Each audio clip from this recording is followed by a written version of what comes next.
My name is Marchelle Davis, owner of MySistersKeeperDefense, and this video is about girl guns. So yesterday I did a Q&A in my story, and a lot of women were asking me, Tig, what type of firearm should I buy? Or men were asking me, hey, what type of gun should I buy for my wife? Or what type of gun should I tell her to buy? And I'm so sick and tired of hearing about girl guns or guns for women or guns for my wife or daughter. Like, it's really annoying. Because guns have no genders or sex assigned to them, any human being can pick up any firearm and with training learn how to use it and be accurate and effective. There's no such thing as a girl gun. It doesn't exist. And when people say girl guns, I know exactly what they mean. You know, I've worked in gun ranges, I've managed gun ranges. When a woman comes into the gun store or gun range and she's like, I want something, you know, small and cute, you know, I just want something for me, you know, or a man comes in and is like, I just want something for my wife. The gun store employees are gonna walk them right over to the revolvers, right? Or they're gonna walk them right over to that brand of firearms that shall not be named, that comes in all the pretty colors, that's really inexpensive.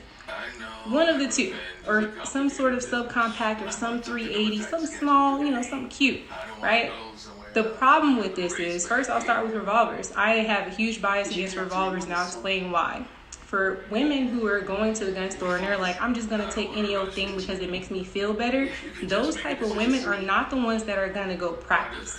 Those women are not the ones that are going to be hitting the range every weekend. If you walk into a gun store with no knowledge of firearms and you just pick any old thing, you're doing it because you're scared and because buying a gun makes you feel better, right? You're not doing it with the intent to take 1,000 classes, spend thousands of dollars on classes, ammo, training materials to learn more about it. You're doing it because it's a knee-jerk reaction and you're being trigger happy. Pun intended, right? So you go get something. When you go get that revolver, or when that gun store employee walks over to the revolver case and they're like, this is perfect for you. You know, you don't have to learn how to load magazines. They never jam, which is not true. Revolvers do jam, just not as much as semi-automatics. They do jam. It doesn't jam. You don't have to worry about racking a slide. You don't have to worry about carrying magazines around. This is all you need right here. You just point and shoot. Just drop them rounds in that cylinder, point it at the bad guy, and pull that trigger. And that's what they'll say. And you're like, oh my gosh, that's amazing. No magazines, no slide racking, no, you know, carrying around extra magazines. I don't have to worry about this. I just throw it in my purse. It's great. And you go home and you have that revolver and you think you're good to go. But listen, you're not. You're not. I'm going to tell you why. First of all, the reason why he took you to that revolver, like I said earlier, is because he doesn't think that you can learn how to load a magazine. He or she, whatever. He or she, they don't think that you can learn how to load a magazine. They don't think that you, young ladies, can do this. You can't do that because you were born with a vagina and boobs. You are incapable of putting around a cartridge inside of a magazine. You can't do that. No, there's no way you can do that. You're a woman. It's impossible. Oh my gosh, you can't be taught how to do that, right? It's a lie. You can do it. They just don't care enough about you to teach you how to load magazines, or it's just sexism. They feel like you're physically incapable of putting a bullet inside of a magazine. It's not impossible. It's really not that hard, right? You need to practice. Same thing with racking a slide. Oh my gosh, that slide. The devil. You cannot rack that slide. If you have a revolver, you don't have to worry about it. Listen, they don't think that you can do this. You can't do that because you have a vagina. That's why they're giving you the girl gun, which is a revolver. All right? Listen, ladies. Just like walking in heels, just like putting on these eyelashes, just like contouring my face, you can do it with practice, okay? Nobody wakes up knowing how to walk in heels. I sure the hell didn't. I still struggle, but I practice. There's a method, right? Same thing with loading magazines, same thing with closing the slide. There's methods, there's cheats almost, right? There's ways to do it. There's the push-pull method for loading magazines. If you really want to cheat your way through it, there's magazine loaders, mag loaders, like speed loaders, Speed loaders help you do it really quickly. You get them on Amazon. So it's not impossible, and it's inherently sexist that they think that you can't do it, right? Ask that gun store employee what he carries for self-defense. What do you depend on to save your life? Is it that same 38 special you're trying to sell me? No. What you got on your hip? Not that. It ain't that, is it? Okay? The issue is, I do, again, have a bias against revolvers. I do, because you're getting either 5 or 6 shots, meaning the person who didn't want to practice, I'm not invested in this, I'm not committed to learning about firearm safety, I bought this revolver because I don't want to practice, you got 5 shots. Right? That's it. You can miss 5 times. It's literally possible to stand there 5 yards away from your bad guy and completely miss. I see it all the time when I go to gun ranges. Every time I go in there, there's people, the target's right in front of them. They missing all everywhere. They're shooting up the target carrier, the floor, the ceiling, everything except for the target. And that's in a controlled environment, right? That's when you have ear protection and eye protection on, you're well rested, you're dressed athletically, you're prepared mentally for what you're about to do. You pick up the firearm, you bring out your arms, you squeeze the trigger at the target, right? You're prepared for this. But in real life, real self-defense, you're not prepared. No one wakes up thinking, well, I mean, I'm prepared for whatever, but you're not going to wake up thinking, you know what, this is the day, me leaving Kroger is the exact moment when I'm going to have to use this firearm. You're not prepared for that mentally. You don't have ear protection on. You don't have your athletic gear on. You are in whatever you went to the grocery store in, or whatever you are leaving work in. You might be wearing your heels. You might be wearing that pencil skirt. Right? So imagine in real life when you're not mentally prepared for what you're about to do or to actually defend yourself, and you're frantic, your heart is racing, you're having auditory exclusions, you're having tunnel vision, right? So you're heightened visual acuity. So all is you and the bad guy. You're having time distortion. There are a lot of physiological effects to actually using a firearm in real life. It's not as easy as you think. So with all that in mind, and you haven't practiced, do you think you're going to be successful at defending yourself? Probably not. Probably not. Your chances are pretty low. So I always tell people, try before you buy. Even though I'm against revolvers, if that's something that you want to do, try shooting it. Go to the actual gun range and take a class or have an instructor come and try shooting it and see how accurate you are. See how easy it is to squeeze that trigger. A lot of people don't realize this, but depending on if it's double action or single action, right? You're squeezing a 9 to 11 pound trigger, right? That's a lot of pressure. That's a lot of force and exertion that you have to squeeze. The longer that trigger, the less likely you are to be accurate, right? So you lined up your sights, you aim perfectly, right? And you start squeezing that trigger, and that muscle fatigue starts getting in, them hands start getting shaky, and that arm starts getting shaky. And by the time you actually get to the bang, right, to the break of the trigger, you're way miles away from where you were originally aiming, right? So take classes, practice. Don't just take the word of someone who's at a gun store. It's again, it's sexist, for men to suggest that you just get this thing because you can't load a magazine, you can't rack a slide. It's an issue that we need to fix. Also, the get her a 22. Listen, does that man carry a 22 caliber firearm for his own self-defense? Nope. Mr. Gun Store employee, if you had a 22 and a 40 or a 22 and a 9 sitting next to each other and someone broke in your house, you're telling me you're going to walk past the 9 and pick up that 22 to defend yourself? No, you're not. And you're lying if you said you would. You're lying. So why would you recommend for this woman to purchase this 22 caliber firearm for her own self-defense when you wouldn't use it for yourself? Husbands ask me all the time, well, I got a 40 and I got a 9, I got a 45, I got a rifle, and my wife, she got the 22. What's your obsession with size? Obviously you have an obsession with the size of things, sir. If that's what she's using to defend herself, but you're using every other caliber except for that one. Doesn't make a lot of sense. Why do you trust this for you and not for her? Oh, because the recoil. Well, when she shoots the 22, it's not a lot of recoil. When you're defending yourself, right? When you are in a life or death scenario, listen, that recoil is probably the last thing on your mind. You're trying to go home. I'm thinking about my life. I'm thinking about my family. I'm thinking about, am I going to survive this moment? I'm not thinking about, man, this kind of hurts my shoulders a little bit, it's a little uncomfortable.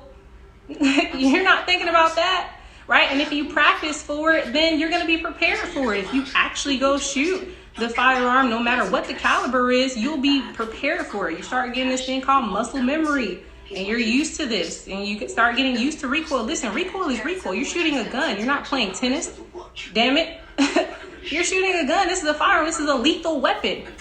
It's not a BB gun. It's not for the faint of heart. Like, you're using a weapon that's used to take life. And as a responsible gun owner, this firearm is used to take life in defense of my own. So I'm going to do whatever is necessary to make sure I go home. Recoil be damned, okay? 22 has issues with penetration. So if you are curious about why shouldn't I get this 22 for self-defense, hop on YouTube University. It's 1,000 videos about it, about penetration. Depending on the distance, and depending on what actual object you're shooting at, that 22 caliber projectile might not penetrate, which is an issue, right? If I'm defending myself, I need that thing to go through. I need it to penetrate because I want to go home, right? I'm defending myself against you. So with 22, one of the good things, I guess, about it is, if it does penetrate our threat, it is possible for it to travel through that body cavity and create a lot of damage, create a lot of harm. It's going through. However, that's not immediate enough. There have been cases where people have been shot with 22 caliber firearms, and then, months later they're complaining about back pain, and it's literally the projectile went in over here and it's coming out their back or their leg or some other part of their body.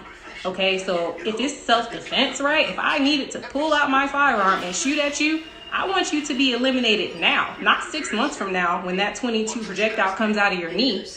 No, what? That doesn't help me. It's life or death. This is right now. This is like do or die. Come on. Right? So that's why I'm going to get a caliber that I know is going to penetrate. I know is capable of eliminating my threat. I don't have to worry about the common jams and malfunctions and stoppages that come with shooting a 22. 22 calibers are great for practice, great for children. However, anyone who owns a 22 will tell you they jam a lot, and it's because of that actual cartridge. The casing of 22s is very thin. It's very thin metal, right? So if you go into a gun range and you're like picking up brass off the floor and you pinch a 22 shell casing and pinch the others and you try to move it around, it's a little malleable. It's really thin. So it's very easy to get caught up in that slide. It's very easy to have a jam or an issue with 22 calibers. That's just what comes with the territory. They're fun to shoot. They're inexpensive. Usually easy to find that ammo. But that's not a self-defense caliber. And I stand on that. I'll die on that hill. It's not a self-defense caliber. That's for practice, children, shooting snakes, shooting squirrels all day. All day. But I'm not putting that on my body to defend myself. Okay? I don't want to if, and, or but it. All right? So when you go to the gun store and you're looking for a firearm, it's not just what's cute, it's not just what's expensive, it's what works best for you, which is why I don't blindly give out firearm recommendations. A lot of those questions yesterday was, hey, what gun should I buy? I cannot tell you what gun you should buy. My budget, my lifestyle, my preferences are different than yours. I can give you a list to look at. Okay, these are a list of quality types of firearms. Let me go to the range, shoot all of them, and decide for myself. Some of you are looking for firearms with external safeties. I don't like safeties on my guns. I'm not a safety person at all. I don't like them, but you might want that. All right, so what's for you is for you. You need to go find a firearm that has a safety if that is what matters for you. I have firearms and I can afford to buy firearms that are just for concealed carry. Not that I can't use them for home defense either, but there are better firearms for home defense. If I'm looking for a concealed carry firearm, I'm probably looking for something that's either compact or subcompact. Me, with my frame and my body, it's easier for me to hide a smaller firearm. Okay, the problem with small firearms or subcompact firearms that you guys are looking for is that it's a lower mag capacity, meaning this gun that's smaller holds 7, 8, 10 rounds, right? A small amount, versus this firearm that is larger or full size holds 15 bullets. All right, you're looking at 7 to 10 versus 15. Okay, and there's compact that's in the middle. The problem is if I'm out and about and I only have that one magazine with them 7, 8 rounds in it, right? And I'm trying to defend myself, I have to understand that, one, I can run out of ammunition. It happens. You guys don't understand when you actually have to defend yourself in real life how crazy and sporadic things get, and what you thought might have been a 2-second, 3-round exchange of gunfire could have been a full magazine. It could have been a 10-minute gunfight because your time distortion happens when you're actually defending yourself. All right. So when I'm out and about, I carry extra magazines. All of my appendix holsters have the extra magazine carrier, so I can have, one full magazine in my firearm and extra magazine, but that's how I carry. For most women, they're not carrying their fully loaded firearm plus extra mag. So if that 7 rounds is all you got, that's all you got, sis.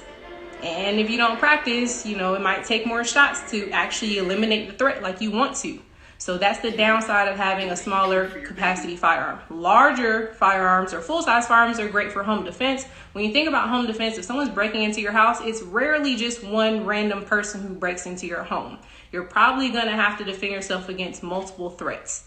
Okay, so if I know that I'm going to have multiple threats, I want as many shots as possible. So that's why I would want a larger size firearm. It's also easier to shoot larger firearms.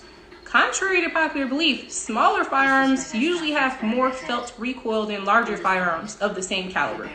Right, so if you're looking for that small little 380, Glock 42, and you're shooting it and you're like, man, this is really snappy.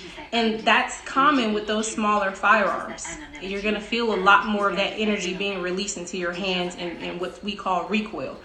When you have a full-size firearm or a larger firearm, it has more mass to absorb that energy. Basically, shooting a gun is science. It's a small controlled explosion that's happening. So with more mass to absorb more of that energy, you feel less of that kickback or recoil, right? Pretty simple. So if you are at home and you're thinking about defending yourself against multiple attackers and all you can afford is a handgun, right? I would go for a full-size firearm so I have more rounds, it's bigger, it's heavier, it's going to be a little bit easier for me to shoot. And then also think about home invasion if it does happen. Usually break-ins happen during the daytime, but if for some reason someone breaks into your house in the middle of the night, I need to know that in the middle of the night, I wake up, I'm able to defend myself. You're already going to be disoriented. The sound is going to be loud. It's going to be bright flashes. If you don't have a flashlight, right, just a stop gun, okay? It's going to be bright. You're going to be disoriented. It's going to feel very uncomfortable, and it might be hard to do what you need to do. So more rounds, the better. That way, if you do miss, hopefully you don't, but if you do miss, you still have extra rounds to continue defending yourself. So with girl guns, I feel like having a firearm gives a lot of women this sense of invisibility. It's like an invisibility cloak. Like, I bought my gun, I got my permit, I took my one class, I'm good. Tig, I saw your nice flyer for your class, but I took my one class, I'm good, I'm set for life. Owning a firearm is not like riding a bike. You can't just do it once and you're good for life. You are not good. You are not good for life until you have accurate shot groupings, until you've mastered those fundamentals, until you can shoot while moving, shoot and move and reload, until you master the balance of speed and precision. Until you've done all of that, you're not good, right? If you put your hand over your target right now, say you're aiming at the bullseye, and you put your hand over the bullseye and your shots are outside of the area covered by your hand, that means your shot grouping is huge and you need to work on accuracy and consistency, okay? This is in my highlighted story. But basically, if you aiming at the bullseye and you shoot and your actual bullets are hitting the head and the shoulders and stuff, you're not good, sis. You're not good. You got to keep practicing, okay? Keep practicing. Just shooting spray and pray all over the paper is dangerous. You, as a responsible gun owner, needs to know that if I'm aiming at the bullseye, if I'm aiming center mass, I am hitting center mass. If I am aiming at the shoulder for whatever reason, I am hitting only the shoulder, not all the rest of the paper. We're outside. All right, accuracy is important. And once you master accuracy without moving while shooting slowly, accuracy, then speed. Okay, so I'm accurate, not moving. Then I shoot faster, not moving, but I'm shooting faster. And I'm still accurate. I can still cover all my shots with one hand, or I get a 2 to 3 inch shot grouping. Right, your cluster of shots, nice little cluster. Right, accuracy, then speed, then movement. Then I need to start doing this while trying to move. I need to run, do some stress shooting, get my heart rate elevated, and practice doing all of this. Okay, so accuracy, make sure you're good first, because if you can't hit the target while you're not moving and not shooting fast, then shooting fast and moving isn't going to make you any better.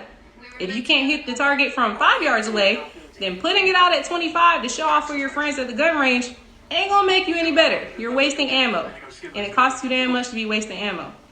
So you need to make sure that you're being accurate, you're incorporating speed. Eventually you need to get to a level where you're incorporating movement. You also need to get to the point where you're shooting with your dominant hand only, non-dominant hand only. You need to get to the point where you're doing stress shooting, get your heart rate elevated to mimic real life shooting, not just standing at a gun range where it's nice and calm and air conditioned.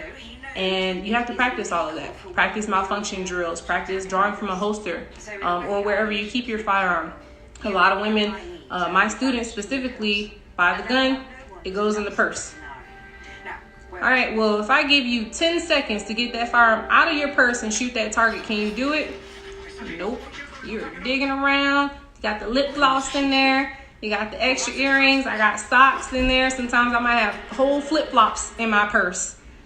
I got my keys in there. I got my body spray. I keep some hairpins in my purse. There's a lot of stuff dangling around in there. All right, so it's not safe, one, to keep a firearm in a purse that's not made for concealed carry. But even if you have a firearm that's made for concealed carry, you still need to practice how to get that firearm out of wherever you have it stored. An off-body bag, carry, whatever. You need to do that and learn how to do it quickly. All right, you can practice this at home with dry fire. Hop on YouTube and type in dry fire drills. It's a ton of videos. Okay, so ladies, one, don't just buy stuff because it's cute. Don't just buy stuff you've never shot. Don't buy anything that a gun store owner or boyfriend, spouse, whomever, partner in life wouldn't buy for themselves. If you are in a household with other firearms, every adult or able-bodied person needs to know how to operate every firearm in that household. The life you save may be your own. So the person, who breaks into your home, they're probably going to target the man or the person who they consider the biggest threat. And if all y'all got is, that Glock 21, which is a .45 caliber firearm, and you don't know how to shoot it, or you're not used to that recoil, or you're not accurate with it, or don't know anything about it, then you can't help your family. You can't save your own life because you don't know what to do with the actual tool that's in your house. If you're going to have the tool in your house, know how to use it.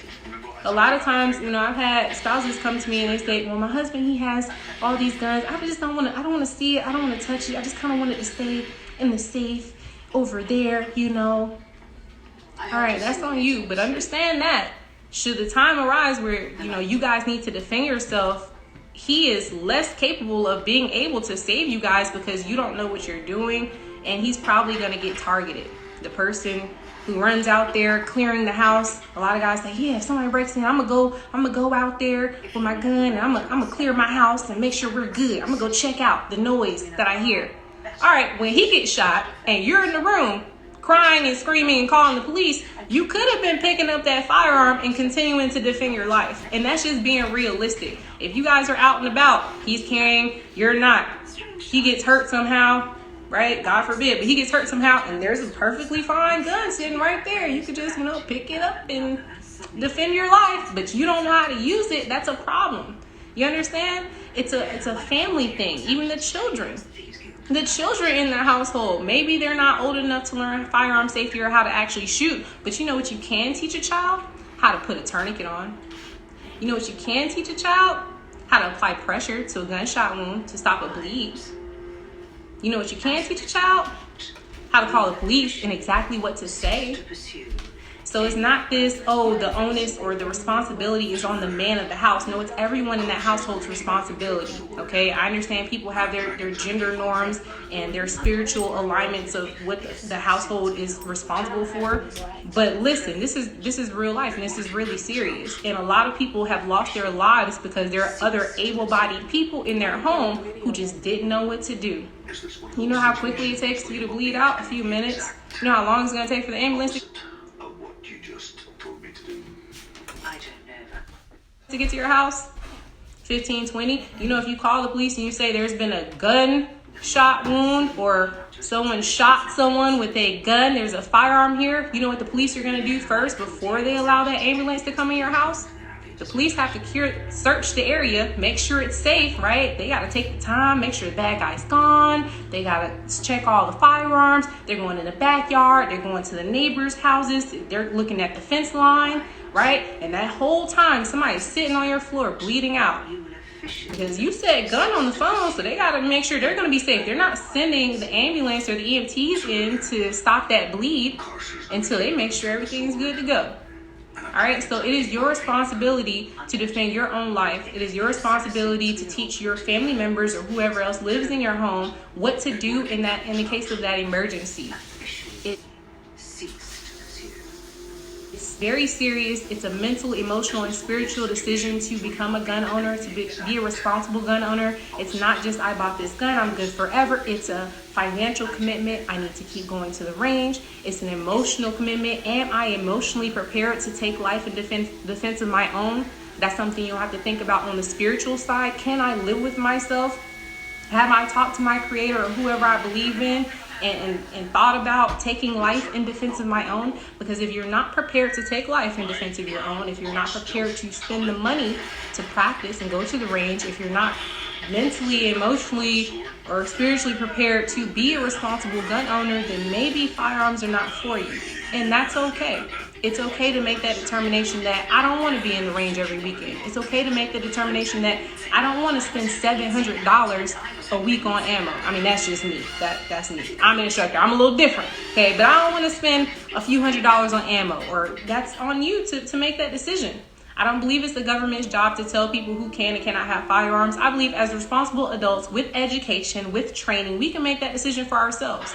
I've had several women come to my class and say, you know what, Tig, I took the class, I learned firearm safety. Thank you so much for this information, but I don't want to be a gun owner. You know, I respect the hell out of that. I respect that because you came, you learned, you saw, you know what it's like, and you decided this is not for me. That is okay. There are other means of self-defense. Okay, there's a lot of other things you can do, starting off with situational awareness, de-escalation, evasion, right? All of that is mind things, right? I see something bad about to happen, my spidey senses are tingling, let's go. Let's avoid this altogether. I don't even want to use a firearm, a knife, pepper spray. I don't want to have to do any of that. I'm paying attention to my surroundings. I see something about to happen. I'm aware. I'm not walking and talking on my phone. I've told someone where I am. I'm not, being dangerous unnecessarily or putting myself in dangerous environments unnecessarily. I'm going to completely avoid this. You can do that for free. That costs $0 actually to be aware of your surroundings. It costs $0 to de-escalate a situation. Someone tries to pick a fight with you or tries to do something to you, you know what? You got it. I don't even want no problem. You know what? You good. You got it. I'm sorry. I bumped into you. I made you. You know what? That's my fault. I'm going to get in my car and I'm going to go home. I'm so sorry for ruining your day. And leave. Let your ego kind of take a back seat and understand that you want to go home. At the end of the day, even me as a gun owner, when I'm carrying firearms, I am the nicest person on the planet because I know what I am capable of. I know that I'm holding my life in my own hands and everyone else's life in this vicinity. I know that if I make the wrong decision or if I let my ego get the best of me, I can not make it home. Right? In real life, good guys sometimes in that exchange of gunfire, good guys get shot in real life, not just like movies. Sometimes the bad guy get the drop on you. That does happen. It does. So I just want to go home. You know what? I'm a gun owner. I'm going to make sure I'm carrying safely. I'm being responsible. I'm aware of my surroundings. I'm not starting stuff with anybody. And if someone starts something with me, I'm leaving. You know what? You got it. I'm going home. I don't even know why did I even bother you? I'm so sorry. I'm invading. I see someone that is a threat. I have an escape route because I peeped that already. I've been paying attention to the ways to get out of this building, to where my vehicle is positioned, to if I have things in my hands when I'm entering and exiting vehicles and buildings. I have assessed the outside area before I even went outside. I looked out there to make sure everything's okay. When I'm walking up to a building or a gas station or a store, I'm looking inside before I get in there. You might be walking into a robbery in progress, not paying attention going into the gas station. Right? You could have avoided that altogether had you just, you know what, I see something really strange going in there. It looks like a man with a gun at the cash register. I'm just going to go to another gas station. This ain't even for me. I'm going to call the police as I'm driving away. Right? You got to pay attention. You can avoid it. So guns are not for everyone. There's ways to be, saved or help yourself without having a firearm. There's non-lethal or less than lethal means of self-defense, but you have to take classes. You have to take it seriously. So yeah, that's what I wanted to say to that question of, hey, what should I buy my wife? You should not buy her anything. You should take her to the gun store, gun range, have her take a class, have her shoot all the different types of firearms, have her continue learning, continue taking classes, and let her pick what she wants. Stop buying other people's guns. That's crazy. That's really crazy. Don't do that. Okay? So try before you buy. Take a bunch of classes. Ask yourself if you're prepared for this responsibility, and never stop training. Thanks, guys. I'm going to save this on my page for you all. Bye.